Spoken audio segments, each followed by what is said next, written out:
বিশ্ব ফুটবলের সবচেয়ে বড় মঞ্চে আবারও শুরু হতে যাচ্ছে এক মহারণ। আগামী 16 জুলাই বাংলাদেশ সময় রাত 1টায় মুখোমুখি হবে দুই ফুটবল পরাশক্তি আর্জেন্টিনা বনাম ইংল্যান্ড। এই ম্যাচে জয় মানেই বিশ্বকাপের ফাইনাল, আর হার মানলেই স্বপ্নের সমাপ্তি। প্রশ্ন হলো, কারা যাবে ফাইনালে, মেসির আর্জেন্টিনা নাকি দুর্দান্ত ছন্দে থাকা ইংল্যান্ড? আজকের ভিডিওতে আমরা জানবো আর্জেন্টিনা জিততে হলে কোন তিনটি শর্ত অবশ্যই পূরণ করতে হবে, ইংল্যান্ড কিভাবে খেললে জয়ের সবচেয়ে বড় সুযোগ পাবে, আর শেষ পর্যন্ত কার সম্ভাবনা একটু বেশি বলে মনে হচ্ছে। চলুন শুরু করা যাক। প্রথমে আসি আর্জেন্টিনার কথায়। বিশ্ব চ্যাম্পিয়ন হিসেবে আর্জেন্টিনার উপর চাপও বেশি, প্রত্যাশাও বেশি। বড় ম্যাচে অভিজ্ঞতা তাদের অন্যতম শক্তি, কিন্তু ইংল্যান্ডের বিপক্ষে শুধু নামের জোরে জেতা সম্ভব নয়। আর্জেন্টিনার প্রথম শর্ত, মাঝমাঠের নিয়ন্ত্রণ নিজেদের হাতে রাখতে হবে। মিডফিল্ডে যদি আর্জেন্টিনা বল দখল ধরে রাখতে পারে এবং দ্রুত ছোট ছোট পাসে খেলা গড়ে তুলতে পারে, তাহলে ইংল্যান্ডের আক্রমণের গতি অনেকটাই কমে যাবে। বলের নিয়ন্ত্রণ হারালে ইংল্যান্ডের দ্রুত কাউন্টার অ্যাটাক বিপজ্জনক হয়ে উঠতে পারে। দ্বিতীয় শর্ত, মেসিকে নিজের সেরা ছন্দে খেলতে হবে। মেসিকে শুধু গোল করলেই হবে না, তাকে পুরো ম্যাচে খেলার গতি নিয়ন্ত্রণ করতে হবে, সঠিক সময়ে পাস দিতে হবে এবং সুযোগ তৈরি করতে হবে। বড় ম্যাচে তার অভিজ্ঞতা আর্জেন্টিনার সবচেয়ে বড় সম্পদ হতে পারে। তৃতীয় শর্ত, রক্ষণভাগে একটু ভুল করা যাবে না। ইংল্যান্ড সুযোগ পেলে দ্রুত আক্রমণে যায়, তাই আর্জেন্টিনার ডিফেন্ডারদের 90 মিনিট মনোযোগ ধরে রাখতে হবে। প্রয়োজনীয় ফাউল, ভুল পাস বা পজিশন হারালে তার মূল্য অনেক বড় হতে পারে।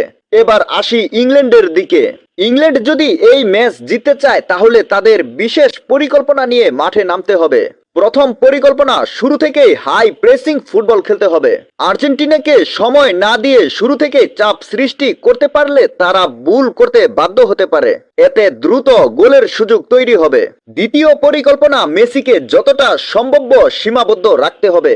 একজন খেলোয়াড় দিয়ে নয়, পুরো দল মিলে মেসির জন্য জায়গা কমিয়ে দিতে হবে, কারণ মেসি এক মুহূর্তের সুযোগ পেলেই ম্যাচের মোড় ঘুরিয়ে দিতে পারেন। তৃতীয় পরিকল্পনা, সুযোগ পেলেই দ্রুত আক্রমণে যেতে হবে। ইংল্যান্ডের গতি তাদের বড় শক্তি।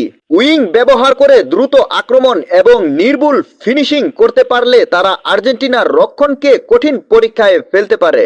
তাহলে কার সম্ভাবনা বেশি? এই প্রশ্নের উত্তর সহজ নয়।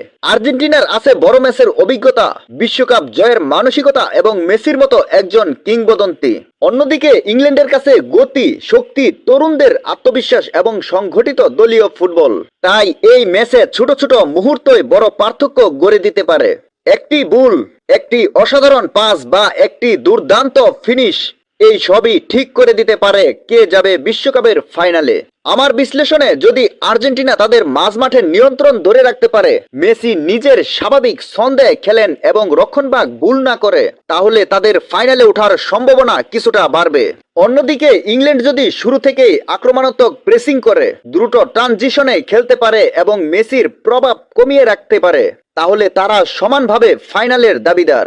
বন্ধুরা, ফুটবল এমন একটি খেলা যেখানে শেষ বাঁশি বাজার আগ পর্যন্ত কিছুই নিশ্চিত নয়। কাগজে কলমে যে দল এগিয়ে থাকে, মাঠে সবসময় সেই দলই জেতে এমন কোনো নিয়ম নেই। তাই আমাদের অপেক্ষা করতে হবে 16 জুলাইয়ের সেই মহরণের জন্য। দেখা যাক শেষ পর্যন্ত কে জিতে বিশ্বকাপ 2026-এর ফাইনালে নিজেদের জায়গা নিশ্চিত করে। আপনাদের মতে আর্জেন্টিনা নাকি ইংল্যান্ড, কে জিতবে এই সেমিফাইনাল? আর স্কোর লাইন কি হতে পারে এখনই কমেন্টে জানিয়ে দিন।